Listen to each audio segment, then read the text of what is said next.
María nació en Buenos Aires y se licenció en Historia en la Universidad de El Salvador. Es profesora, investigadora y escritora. Dirige la revista Todo es Historia. Colabora habitualmente en temas de su especialidad en el diario La Nación, La Gaceta, Perfil y en otros medios. Fue profesora titular de la Cátedra de Historia de América Latina I en la Universidad de Belgrano y docente en establecimientos de enseñanza media. Dictó conferencias y cursos en el país y en el exterior. Participó del diálogo checo-argentino, la Universidad Carolina, Praga y del diálogo chileno-argentino Nueva Mirada a la Historia. Es autora, entre otros títulos, de Los estancieros de la colonia hasta nuestros días, Mujeres de Rosas, Mariquita Sánchez, Vida política y sentimental, La Argentina, Historia del país y su gente, Isabel Perón, la libertadora, de Perón a Frondizi, Las cuentas pendientes del Bicentenario, Mujeres, el largo camino, y Roque Sáenz Peña, el presidente que forjó la democracia moderna. En la función pública fue la primer secretaria de Cultura del primer gobierno de la Ciudad Autónoma de la Ciudad de Buenos Aires. Actualmente es miembro consultor del Consejo Argentino para las Relaciones Internacionales y presidió el Instituto de Investigaciones Históricas de la Manzana de las Luces. Es miembro de número de la Academia Nacional de Educación, miembro de número de la Academia Nacional de la Historia, Premio Conex de Platino, Premio Santa Clara de Asís, oficial de la Orden del Mérito de Chile y Chevalier de l'Ordre des Arts et des Lettres de Francia. Los dejo con ella.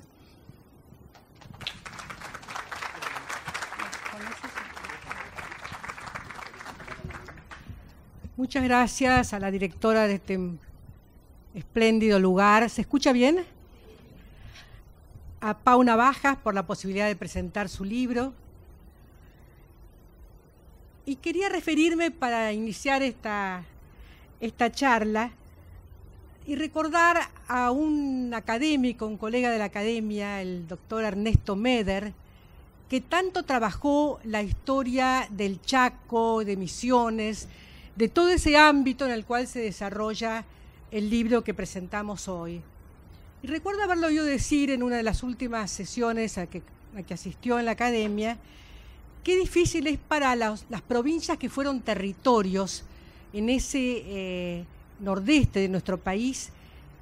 buscar su identidad histórica, buscar insertarse en el gran relato de la historia nacional.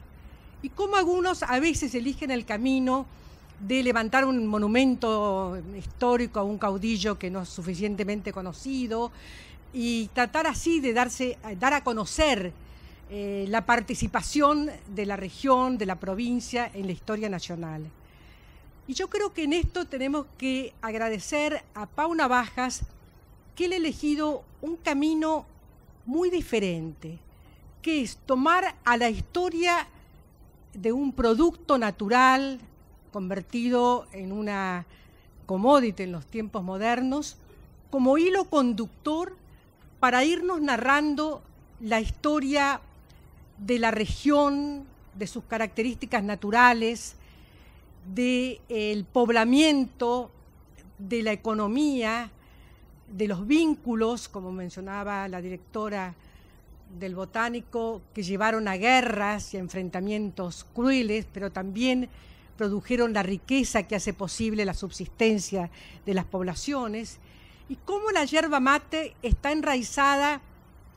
no solo en la vida de los pueblos antiguos prehispánicos, sino también en la construcción de la Argentina moderna. Pero al mismo tiempo, que no es un tema exclusivamente argentino, y este es uno de los grandes méritos del libro, sino que no toma las fronteras que se hicieron artificiales a partir de la emancipación, sino que toma el enorme hábitat donde la yerba mate fue un producto de la naturaleza y luego se ha cultivado, para mostrar las realidades de lo que luego sería la Argentina, Uruguay, Paraguay y Brasil, pero siempre en torno a o teniendo este hilo conductor presente, que justamente le da una unidad, un interés y lo vuelve mucho más comprensible. Por eso este es un gran libro.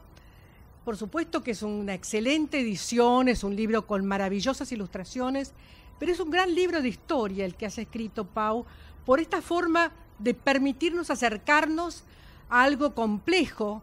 que es tan complejo como entender que el mismo hábitat puede ser gobernado y poblado por distintos pueblos, pero que hay elementos comunes. Y esto de tomar a la yerba mate como un gran tema de la identidad y también de un hábito, de un consumo que iguala a las personas, que iguala a las sociedades. Te veo un poco negativo con el trigo,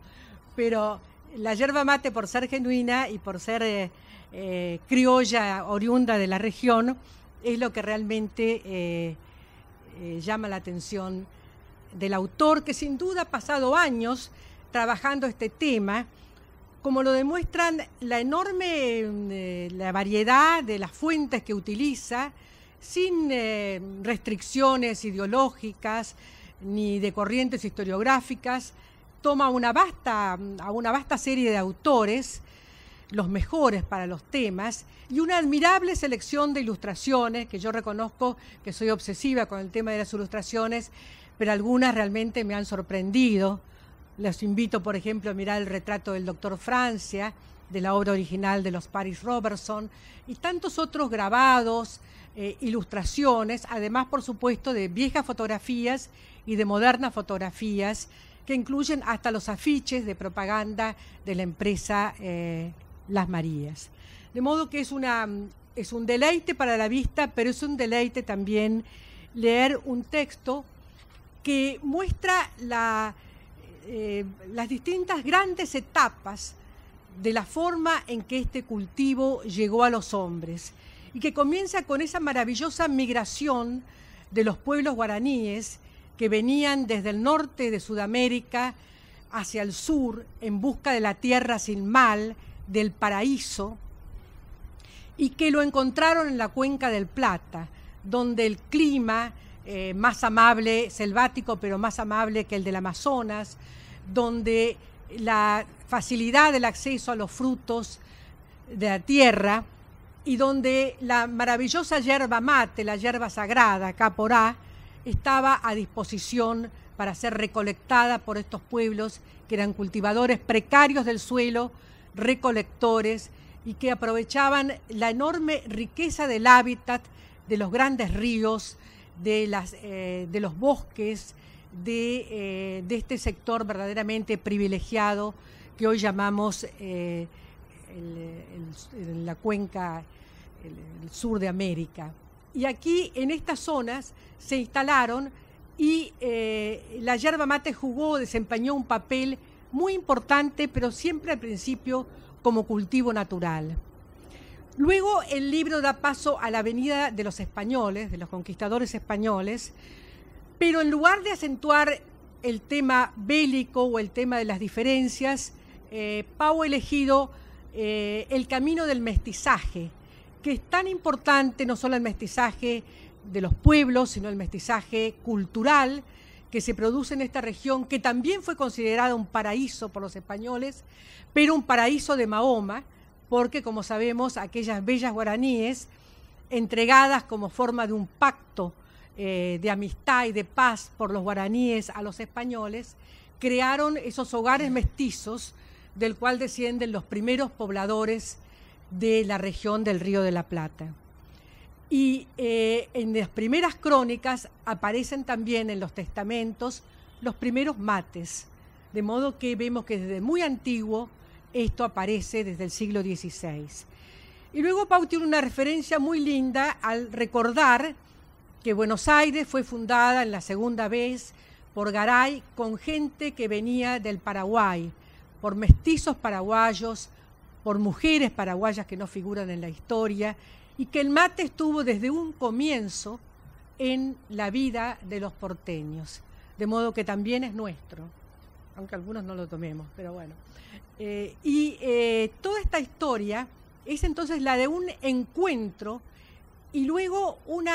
y también el temor, se aparece acá en estas páginas, el temor que provoca lo desconocido en los más rigurosos españoles que vinieron, no la gente común que se adaptó enseguida al mate, pero Hernandarias de Saavedra, aquel gran gobernante, primer gobernante criollo de la región, del Río de la Plata y el Paraguay, pensaba que el mate era la invitación al ocio, que era algo muy peligroso, muy negativo, e incluso advirtió a los jefes guaraníes que podía ser el comienzo de su final. Y durante un largo periodo trató de prohibirlo en forma bastante difícil porque el mate ya estaba arraigado. Y luego los padres jesuitas que llegan por esas mismas épocas y que consideran que el mate es algo más grave aún, que puede ser una incitación a la vida sexual, con lo cual lo que logran obviamente es que la gente tome más mate pese a las prohibiciones. Y en este ir y venir de la historia, finalmente tanto Hernandarias como los jesuitas entienden que el problema que temía Hernandarias era que los españoles explotaran a los indios en exceso y provocaran la rebelión y la pérdida de la tierra por la codicia de la yerba mate, único producto exportable de la región. Y finalmente son los jesuitas los que encuentran el camino de producirlo, de aclimatarlo, primero con esa larga observación que existe, la aclimatación de los cultivos, que sabemos que se dio en los tiempos primitivos de la prehistoria, pero que ellos lograron a base de observación, de perseverancia, de calcular cómo debía hacerse la recolección, cómo debía plantarse, cómo debía estacionarse, cómo debía comercializarse y hacerla llegar a través de esa gran distribuidora que era la Manzana de las Luces de Buenos Aires, ese patio de las Misiones, hacerlo llegar hasta la costa del Pacífico, hasta el Alto Perú, hasta el Potosí, donde todos tomaban mate, desde los ricos mineros en mate de plata a los obreros, los semiesclavos de las minas, para poder soportar la tarea. La coca y el mate eran los elementos que sostenían su trabajo. Y luego cómo hasta en Europa empieza a hablarse del té de los jesuitas. Y en qué medida la dramática pugna entre portugueses y españoles en la región del Guairá, y luego con las guerras de la independencia, primero la expulsión de los jesuitas, las guerras de la independencia, la constitución de las nuevas naciones, afecta la comercialización del producto, afecta la exportación, afecta en todos sus aspectos, en realidad a la vida de la gente común, a la vida cotidiana, porque esta es también la lección que nos da Pau, el mate, la yerba mate como un elemento de la vida cotidiana. Y ahí aparecen entonces otras figuras, el temible doctor Francia y el muy simpático Aimé Bonpland con su intento de cultivar la yerba mate, un prisionero que termina prisionero de las redes amorosas también, de la nueva familia que funda en América, y Artigas, es decir, todo este desfile histórico se va ensamblando con la historia de la yerba mate. Y finalmente, y lo que creo que es más importante para este libro, es también la vinculación de la empresa, de una gran empresa argentina, la de la familia Navajas, que articula también el comercio y hace que lo que había sido producido a partir de la decadencia de la producción paraguaya y jesuítica por los brasileños, empieza a ser también un producto de exportación argentino.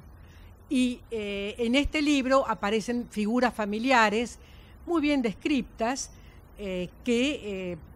por ejemplo, Víctor Navajas, que tiene la idea de hacer una empresa moderna y de arrancar la página de la historia del mensú, de la historia del trabajo semiesclavo con el cual se había explotado los yerbatales, aquello que dio lugar a tantas denuncias en el Congreso de la Nación en las primeras décadas del siglo XX, y nos muestra a un Navajas y a su mujer como pioneros, pero pioneros de una modernidad genuina, que quieren crear una empresa moderna y que también